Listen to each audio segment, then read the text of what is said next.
show off the benefit of information on demand and turning the world into your desktop and putting things in context that provide an experience that's compelling rather than necessarily one specific thing.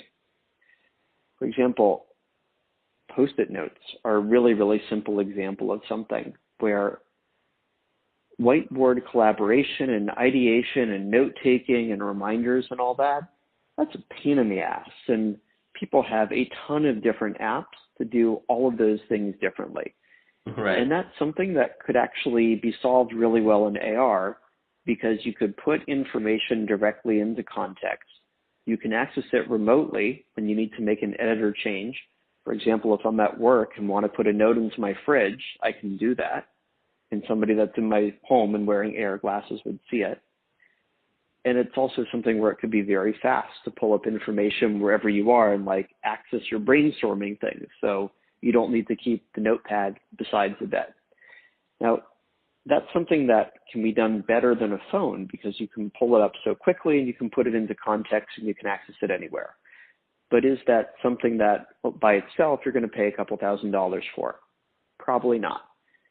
So what if we start taking it further and we think about at what point does browsing actually become really interesting? So like I said, I mean, people have a lot of different spaces. And just to pull a simple example, I have tabs and links that are related to recipes or kind of kitchen-ish things.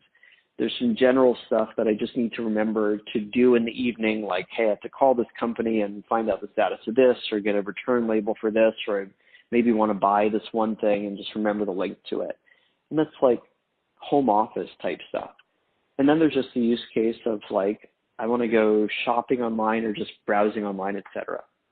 Mm-hmm. That's actually an opportunity that could be significantly better with mixed reality. And we're already seeing Mozilla and folks start to play with that.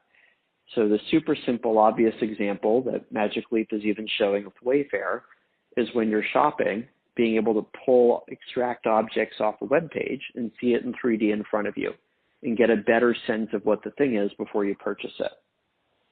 And that's not something that we need to do all the time, but there's certainly a lot of things where that would be useful.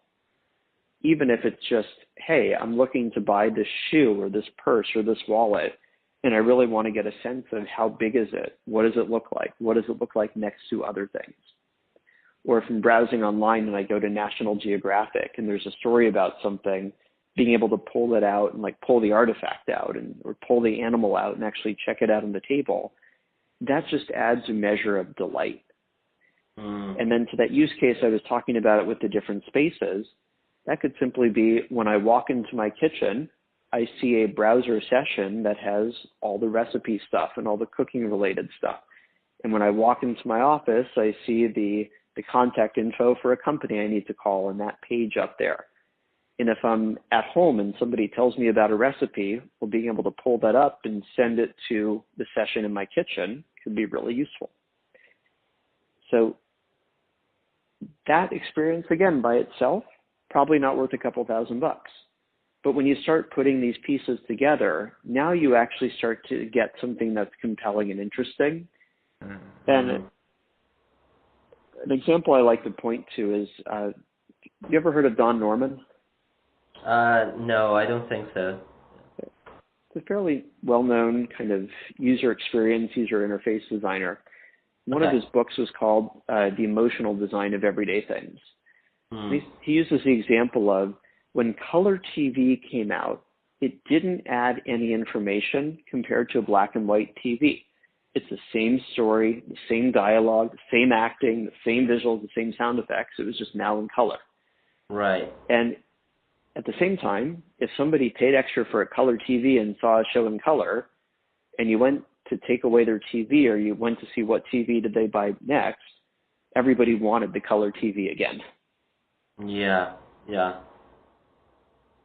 That makes sense. So if we're getting these good mixed reality experiences that show off the medium, and there's enough in there that even if some things fall short of what your phone or a physical device is capable of doing, when you put these experiences together, if the overall thing is interesting and better and compelling enough that you miss it, or you don't want to go back to doing it the old way,